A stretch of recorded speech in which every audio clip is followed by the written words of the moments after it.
ना राधे राधे। आज मार्गशीर्ष मास के शुक्ल पक्ष की एकादशी तिथि है और इस एकादशी को मोक्षदा एकादशी के नाम से जाना जाता है। कुछ स्थानों पर इसे मोक्षदा ग्यारस या वैकुंठ ग्यारस भी कहते हैं। मोक्षदा का अर्थ होता है मोक्ष को देने वाली। इस एकादशी के दिन ही भगवान श्री कृष्ण जी ने अर्जुन को भागवत गीता का उपदेश दिया था। इसलिए इस एकादशी को गीता जयंती के रूप में भी मनाया जाता है। जो भी मनुष्य इस एकादशी का व्रत रखता है और इसकी पावन कथा को सुनता है, वह स्वयं तो मोक्ष पाता ही है, साथ ही साथ उसके पितृ, बंधु और सगे संबंधी सभी लोगों को मोक्ष की प्राप्ति होती है। तो आज मैं आपको सुना रहा हूँ मोक्षदा एकादशी की बड़ी ही दुर्लभ कथा। इन कथाओं को सुनने से मनुष्यों के सभी पाप और संकट कट जाते हैं तथा समस्त मनोकामनाओं की पूर्ति होती है। तो आप लोग बड़ी ही श्रद्धा और प्रसन्न चित मन से इन कथाओं को पूरा अवश्य सुनिएगा। तो आइए भगवान श्री लक्ष्मी नारायण जी के चरणों का ध्यान करते हुए इस कथा को सुनते हैं।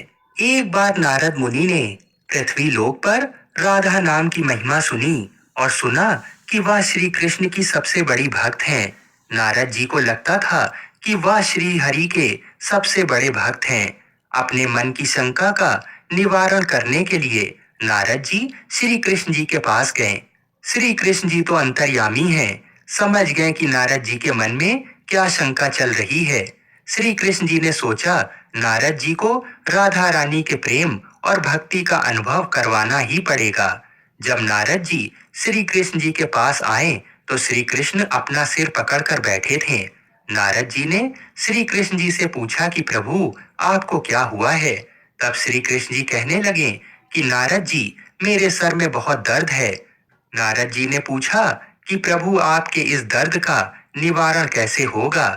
तब श्री कृष्ण जी ने कहा कि अगर कोई मेरा सच्चा भक्त अपने चरणों को धोकर उसका चरणामृत मुझे पिलाए तो मेरे सिर का दर्द ठीक हो जाएगा। नारद जी सोचने लगे कि मैं श्री हरि का सच्चा भक्त हूँ, लेकिन श्री कृष्ण को अपने चरणों का चरणामृत पिलाने से मुझे नरक तुल्य पाप लगेगा, इसलिए ऐसा पाप मैं अपने सिर पर नहीं ले सकता। नारद जी ने रुक्मणी जी से और बाकी रानियों से इस समस्या को सुनाया, लेकिन कोई भी इस पाप को अपने सर पर लेने को तैयार ना हुआ। नारद जी को राधा रानी की याद आई कि वह भी तो श्री कृष्ण जी की सच्ची भक्त हैं। नारद जी ने जाकर सारा प्रसंग राधा रानी को सुनाया।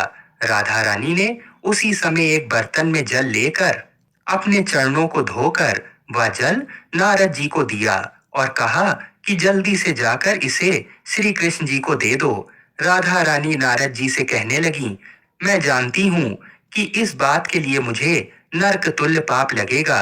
राधा रानी आगे नारद जी से कहती हैं, श्री कृष्ण के दर्द के निवारण के लिए मैं कोई भी पाप अपने सिर पर लेने को तैयार हूँ। नारद जी श्री कृष्ण जी के पास गए तो श्री कृष्ण मंद मंद मुस्कुरा रहे थे। अब तक नारद जी समझ गए कि राधा रानी श्री कृष्ण से निश्चल प्रेम करती हैं और उनकी सबसे बड़ी भक्त हैं तथा श्री कृष्ण ने ये सारी लीला मुझे ये एहसास कराने के लिए रची है। बोलिए श्री राधा कृष्ण भगवान की जय। एक बार भगवान श्री हरि विष्णु माता लक्ष्मी जी के साथ हरिद्वार में घूम रहे थे। माता लक्ष्मी ने देखा कि सारे मनुष्य गंगा में नहा नहा कर हर हर गंगे कहते जा रहे हैं, परंतु सभी लोग दुखी और परेशान हैं। तब माता लक्ष्मी ने बहुत ही आश्चर्य से भगवान विष्णु से पूछा, स्वामी, गंगा में इतनी बार स्नान करने पर भी इनके पाप और दुखों का नाश क्यों नहीं हुआ? क्या गंगा में अब सत्यता नहीं रही?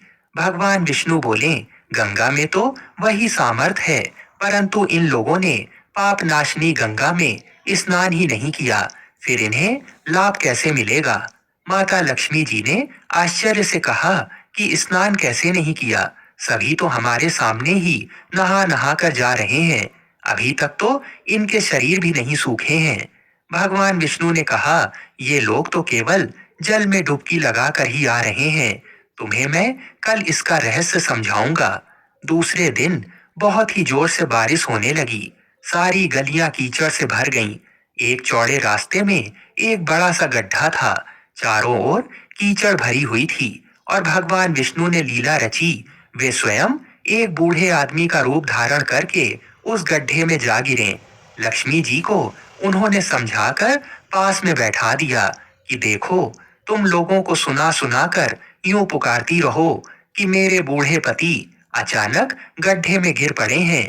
कोई पुण्य आत्मा इनको बाहर निकाल कर इनके प्राण बचाओ और हम असहाय दंपत्ति की सहायता करें। और भगवान विष्णु ने यह भी समझा दिया कि जब कोई व्यक्ति गड्ढे में से मुझे बाहर निकालने को तैयार हो, तब इतना और कह देना कि मेरे पति सर्वथा निष्पाप हैं। इन्हें वही व्यक्ति छुए जो खुद भी निष्पाप हो। यदि आप निष्पाप हैं तो उनको हाथ लगाएं, नहीं तो उनके हाथ लगाते ही आप स्वयं भस्म हो जाएंगे।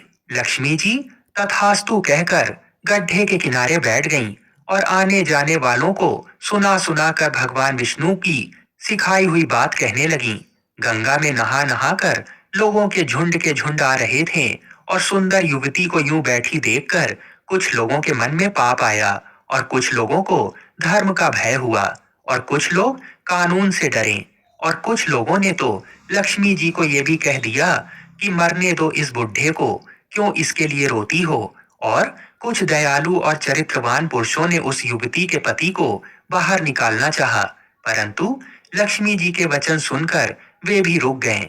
उन्होंने सोचा कि हम गंगा में नहा कर आए हैं तो क्या हुआ, पापी तो हैं ही, कहीं हम सहायता करते समय भस्म ना हो जाएं। उनके पास कई व्यक्ति आए, परंतु किसी को साहस नहीं हुआ। सैकड़ों आए और सैकड़ों ने पूछा और चले गए। संध्या का समय हो चला था। तब भगवान विष्णु ने माता लक्ष्मी से कहा, देखा, आया कोई सच्चे मन से गंगा में नहाने वाला। तब थोड़ी देर बाद एक नव युवक हाथ में एक लोटा लिए हुआ हर हर गंगे कहता हुआ आया। लक्ष्मी जी ने उसे भी वही बात कही। उस युवक का हृदय करुणा से भर आया और उसने भगवान विष्णु को बाहर निकालने की तैयारी की। लक्ष्मी जी ने उसे रोक कर कहा कि भाई, यदि तुम सर्वथा निष्पाप नहीं हो तो मेरे पति को छूते ही तुम भस्म हो जाओगे। उसने उस समय बिना किसी संकोच किए लक्ष्मी जी से कहा, माता, मेरे निष्पाप होने से तुम्हें संदेह क्यों हो रहा है? देखती नहीं, मैं अभी गंगा नहा कर आया हूँ। भला गंगा में नहाने के बाद भी क्या पाप रहते हैं? मैं अभी तुम्हारे पति को बाहर निकालता हूँ। युवक ने लपक कर उस बूढ़े आदमी को ऊपर उठा लिया। भगवान विष्णु और माता लक्ष्मी ने उसे अधिकारी समझकर अपने असली रूप में प्रकट होकर दर्शन देकर निहाल कर दिया। भगवान विष्णु ने माता लक्ष्मी से कहा कि इतने सारे लोगों में से केवल इस एक आदमी ने ही गंगा में स्नान किया है। इस दृष्टांत के अनुसार जो लोग बिना श्रद्धा और विश्वास के केवल दंभ के लिए गंगा स्नान करते हैं, उन्हें वास्तविक फल प्राप्त नहीं होता। परंतु इसका ये मतलब नहीं कि गंगा स्नान व्यर्थ हो जाता है। गंगा स्नान का बहुत पुण्य भी है। गंगा आज भी उतनी ही सामर्थ्यवान है।